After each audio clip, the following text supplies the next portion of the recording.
Boa tarde, pessoal. Vamos lá esperar um pouquinho enquanto vocês entram.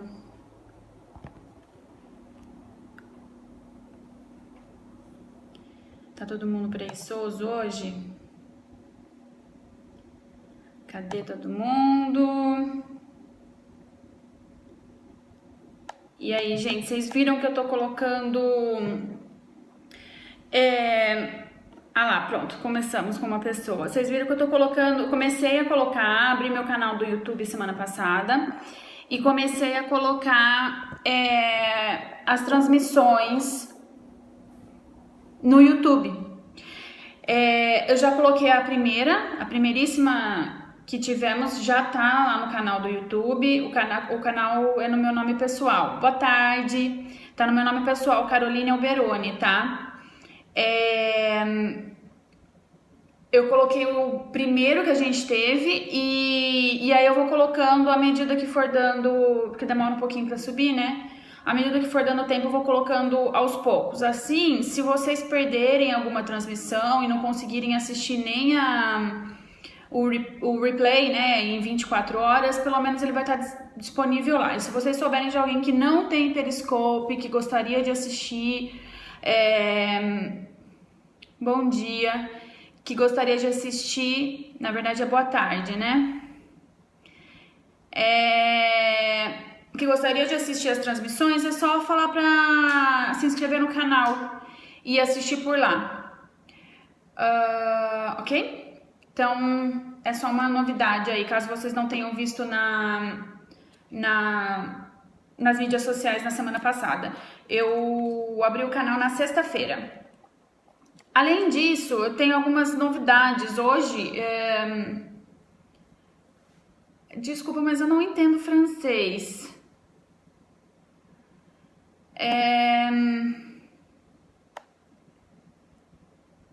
Hoje eu vi na internet que a Academia Brasileira de Letras lançou um aplicativo gratuito de consulta ao VOLP. Eu não sei se vocês já ouviram falar. O VOLP é o vocabulário ortográfico da língua portuguesa. Ele tem online e lá dá para você fazer uma busca de um termo que você tenha dúvida de como se escreve. E para saber, né? Principalmente quando a gente tem dúvida com a nova ortografia, é legal buscar lá no VOLP. Então ele tem, o VOLP é V-O-L-P, tá? Vocabulário ortográfico da língua portuguesa. Então ele tem um site, na verdade, no qual você pode buscar os verbetes. Só que agora, eu vi hoje, eu não sei se vocês viram no Face, que foi lançado um aplicativo gratuito para celular, tanto para Android quanto para iPhone. E o nome do aplicativo é VOLP mesmo, V-O-L-P. Eu já baixei, só não tive tempo ainda de dar uma olhada, de ver como é, mas parece ser legalzinho. Eu acho que a base é a mesma, assim, fundamentalmente, de que você busca um verbete que você tenha dúvida. E aí ele já vai sugerindo qual que é o certo, mesmo que você escreva errado, ele sugere qual que é o certo. Então vale a pena dar uma olhadinha. Eu tô aqui, na verdade, com... Deixa eu só colocar aqui mais pro lado. Com a matéria aberta, que ele fala que um dos recursos interessantes do aplicativo é o de autocompletar, né?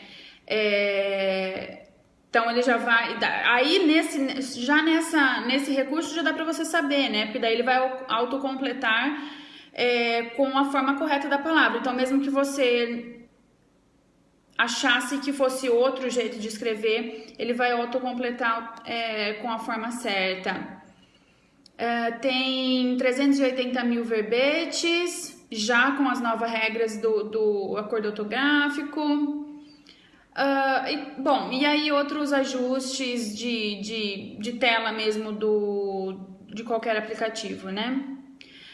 Se vocês quiserem dar uma olhada, então, pode ser dar uma olhada também no site, que geralmente é o que eu uso. É só googlar VOLP. E aqui também ele lembra que as novas regras do acordo, né, do novo acordo ortográfico, são exigidas. O do site é muito bom, que agora, como tem no celular, já fica mais fácil, né? Serão exigidas a partir de 1º de janeiro desse ano já, do próximo ano, tá? Ele não é ainda exigido, assim, gramaticalmente, só que os clientes todos já exigem. Não tem um cliente que não exige, eles já pedem, inclusive deixam explícito no e-mail de alocação de que é para usar a nova ortografia. Então não é desculpa, né? Porque a gente estava num período de adaptação, mas esse período de adaptação não é para esperar para a última hora, né? É para a gente começar a usar já para se acostumar, para quando for obrigatório a gente já estar acostumado e não errar, ok? Outra coisa legal que eu vi a semana passada é que eu não sei se vocês já viram a Tradiwiki, que é uma Wikipédia de tradução. Vale a pena vocês darem uma olhada caso quem não conheça. Trad, demudo, wiki de Wikipédia, tudo junto. É só dar um Google também que vocês conseguem encontrar. E foi atualizado a aba de dicionários. Tanto de outros idiomas, eu tô dando uma olhada aqui, ó, tem gerais, multilingües, inglês, espanhol, italiano, alemão, português. E dicionários terminológicos. Eu vou compartilhar tudo isso nas mídias sociais, tá? É que eu não tive tempo ainda, aí eu aproveitei para dar um heads up para vocês. Então vale a pena, tem vários links de dicionários legais, vale a pena dar uma olhada também. Então é na Tradiwiki em dicionários, ok? Bom, eu acho que, assim, de avisos era mais isso mesmo. Eu vou começar, então, com os nossos assuntos que eu tinha separado pra gente falar hoje. O que eu tinha adiantado já que eu ia falar hoje é sobre o uso de verbos específicos, né? Que tem alguns verbos que eles são bem simples e que normalmente a gente acaba usando para tudo, né? Para qualquer coisa, para tudo. Que são os verbos fazer, pôr, ter e ver. Eles são usados para praticamente qualquer coisa, só que eles são também muito imprecisos e deixam o texto pobre de vocabulário, né? Então eu vou dar alguns exemplos do uso desses verbos e qual seria a alternativa, né? Uma alternativa mais rica de conteúdo e mesmo do sentido do vocabulário mesmo, ok? Vamos lá, então. Por exemplo, a gente pode usar fazer medicina, que seria fazer o curso de medicina, né? Se a gente vai fazer um curso, a alternativa melhor seria então cursar. Por exemplo, meu primo cursa medicina. É lógico que na fala isso é o que acaba ocorrendo. A gente não vai falar cursa medicina, porque é muito formal e dependendo do contexto, realmente some até que meio snob, dependendo do contexto, né? E aí a gente usa faz medicina. Ele faz medicina na Unicamp, em vez de ele cursa medicina na Unicamp. Mas na escrita a gente tem que tomar cuidado com isso, ok? E tentar usar alternativas mais elaboradas mesmo. Fazer um artigo para um jornal. Você não faz um artigo, né? Você escreve. Novamente, na escrita, então, escrever um artigo para o jornal. Fazer um discurso. Você pode proferir um discurso, né? Em vez de fazer um discurso. Ele fará um discurso na abertura do Congresso. Ele proferirá um discurso na abertura do Congresso. Fazer uma fossa, de abrir uma fossa. Uma alternativa seria cavar, né? Fazer uma estátua de mármore. Em criar uma estátua de mármore. Uma estátua de mármore é uma escultura. Então seria esculpir uma estátua de mármore. Fazer uma ata. Aí você pode usar tanto escrever uma ata ou lavrar uma ata, né? Que seria o mais jurídico, um pouco mais ainda formal. Fazer um quadro, você pinta um quadro, né? Ou pintar um quadro. Fazer uma casa, construir uma casa. Fazer comida, cozinhar. É tudo meio que é fácil, né? Não são coisas difíceis. A gente só precisa ter realmente um pouco mais de tato e mais de cuidado na hora de escrever e tentar fazer esses ajustes que fazem toda a diferença para o texto, tá? Desde isso, são sinônimos, mas é mais para deixar o texto mais rico mesmo de vocabulário e não pobre, porque você acaba usando em demasiado o verbo fazer ou os outros verbos que a gente verá aqui, tá? Agora a gente vai usar o verbo pôr, né? Pôr uma palavra no parágrafo. Você precisa pôr mais uma palavra nesse parágrafo. Acrescentar, adicionar, né? Pôr a sonda na ferida e introduzir a sonda na ferida. Pôr futuro do subjuntivo na frase, empregar o futuro do subjuntivo, utilizar, né? E mesmo utilizar é um verbo que também deve ter tomado cuidado. Então, deve-se tomar cuidado porque a gente acaba usando com muita coisa. Então, escolha um que seja mais específico mesmo. Pôr roupa no armário, guardar roupa no armário. Pôr dinheiro no banco, depositar dinheiro no banco. Pôr roupa, vestir, né? Vestir-se. Com o verbo dizer, dizer poemas, declamar poemas.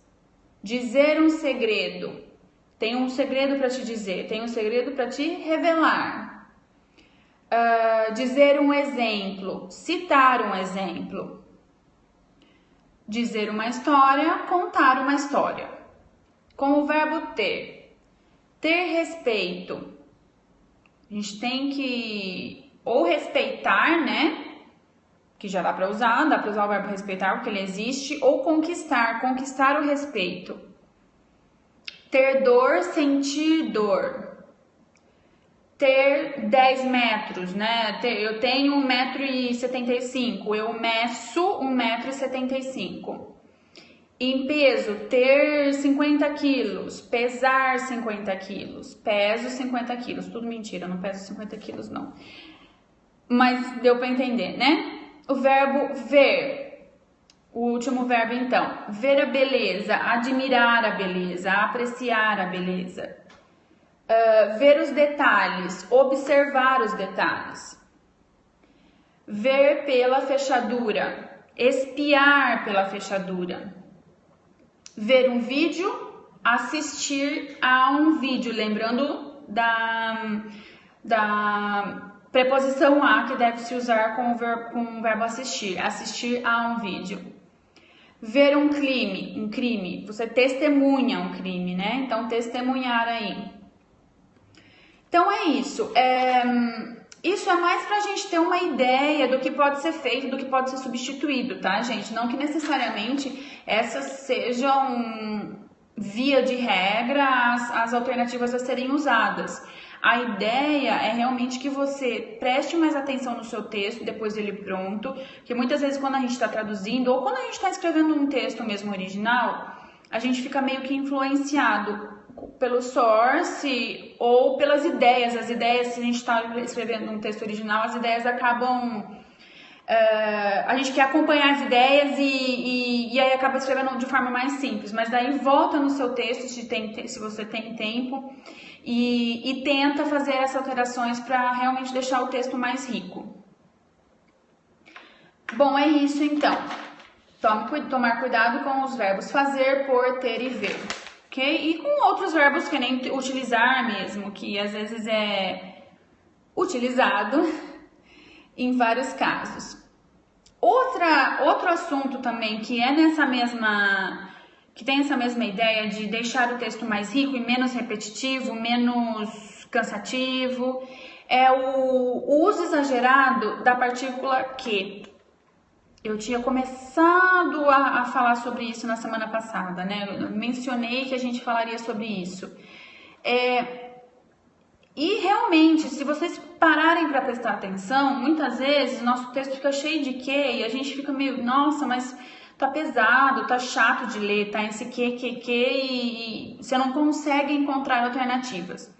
Aqui também, então, a gente vai ver alguns exemplos, ver o que pode ser feito nesses exemplos, para com isso a gente abrir a cabeça e saber ter outras opções para a gente conseguir usar no nosso texto, tá? Então, vou falar um exemplo cheio de quê? Muitos candidatos revelaram que desconheciam totalmente a matéria que constava dos programas que foram organizados pela banca que os examinava. 1, 2, 3, 4. São 4 Qs numa frase só. A frase é longa, tudo bem, mas mesmo assim fica muito repetitivo e cansativo para o usuário, para o leitor, né? Você acaba até se perdendo em tantos Qs e não consegue retomar o sentido mesmo do texto. Então, o que a gente pode fazer aqui? Vamos começar substituindo então esses Qs por outra alternativa melhor. Em vez de muitos candidatos revelaram que desconheciam totalmente a matéria, muitos candidatos revelaram desconhecer totalmente a matéria. Aqui dá para usar o verbo diretamente. A matéria que constava dos programas. A matéria constante dos programas. Dos programas que foram organizados pela banca. Dos programas organizados pela banca. Pela banca que os examinava. Pela banca examinadora. Tá? Então, é tudo questão de você ter um pouco mais de tato, né, com o texto. Vamos ver outro exemplo. Quando chegaram, pediram-me que devolvesse o livro que me fora emprestado por ocasião dos exames que se realizaram. Eu tô falando sobre assuntos, deixa eu anotar aqui, assuntos específicos por dia, tá? Eu vou ver se a gente então aborda figuras de linguagem mais pra frente, ok? Eu vou ler o exemplo de novo, desculpa. Quando chegaram, pediram-me que devolvesse o livro que me fora emprestado por ocasião dos exames que se realizaram no fim de semana que passou. Aqui também são 4 Qs. Vamos tentar substituir isso então. Quando chegaram, pediram-me que devolvesse o livro. Pediram-me a devolução do livro. É fácil você pensar o que pedir, pede o quê, né? Pede algo, pede um substantivo. Então, vamos usar um substantivo. Se der para transformar o verbo em um substantivo, essa é uma das opções. O livro que me for emprestado. O livro emprestado. Por ocasião dos exames que se realizaram no fim de semana. Por ocasião dos exames realizados no fim de semana que passou no fim de semana passado. Bom, quais são as alternativas então? Quais são as formas de eliminar o uso demasiado da partícula que? Uma delas é eliminar mesmo quando for usado que é, que era, que foi. É eliminar, porque na verdade isso não é necessário. Vou dar um exemplo. A população de Bogotá, que é capital da Colômbia, blá, blá, blá. A população de Bogotá, vírgula, capital da Colômbia, vírgula, e continua. Não precisa esse que é capital, né? Lula, que foi presidente do Brasil, blá, blá, blá. Lula, antigo presidente do Brasil, né? Pra denotar que, se você colocar só presidente do Brasil, vai parecer que é atual, né? Então, antigo presidente do Brasil, isso aí você já tira esse que foi. Outra alternativa é trocar uma oração adjetiva por um nome, que é o que eu fiz ali em cima, que devolvesse a devolução. Por exemplo, políticos que não são honestos, políticos desonestos. Você utiliza um nome com adjetivo. Outra alternativa, reduzir frases. Assim que tiver terminado o curso, viajarei para a Europa. Terminado o curso, viajarei para a Europa. Remove todo esse assim que tiver. Quando você falar terminado o curso, já dá a entender. Então, se é desnecessário, vamos limpar, vamos enxugar. Que, aliás, é outra dica muito importante, que é você enxugar. Porque muitas vezes as pessoas fazem um texto cheio de blá blá blá, de coisa desnecessária que você pode remover para deixar o texto mais limpo, fácil de ser lido e de ser entendido também. A última alternativa é substituir uma oração pelo termo nominal. Por exemplo, a sociedade exige que o deputado seja afastado. O que a sociedade exige? A sociedade exige o afastamento do deputado, certo? Então, você transformou uma oração pelo termo nominal dele. A sociedade exige o afastamento, não que o deputado seja o afastamento do deputado. Ok? Alguma dúvida aqui? Bom, então essas foram formas desde a substituição de verbos gerais e imprecisos por verbos mais precisos e mais específicos, quanto pela substituição do uso exagerado de que, tá? Bom, para terminar por hoje, eu vou falar sobre a posição de adjetivos, bom, eu acredito que isso seja meio que óbvio para todo mundo, né? Mas dependendo da posição do adjetivo, pode alterar o significado da frase, né? Então, por exemplo, ela é uma professora simples, ela é uma simples professora. Há toda uma diferença nas duas frases, não é a mesma coisa. Então, portanto, a gente tem que ter cuidado. Eu já vi muito texto em que as pessoas, eu não sei se influenciadas pelo original em inglês, acabam colocando o adjetivo antes do substantivo, né? Sendo que, na verdade, o uso normal e mais comum do adjetivo é após o substantivo, que modifica ele. Então, ela é uma professora simples, quer dizer que ela não é requintada, não achei ele frufrufru, o que quer que signifique esse simples.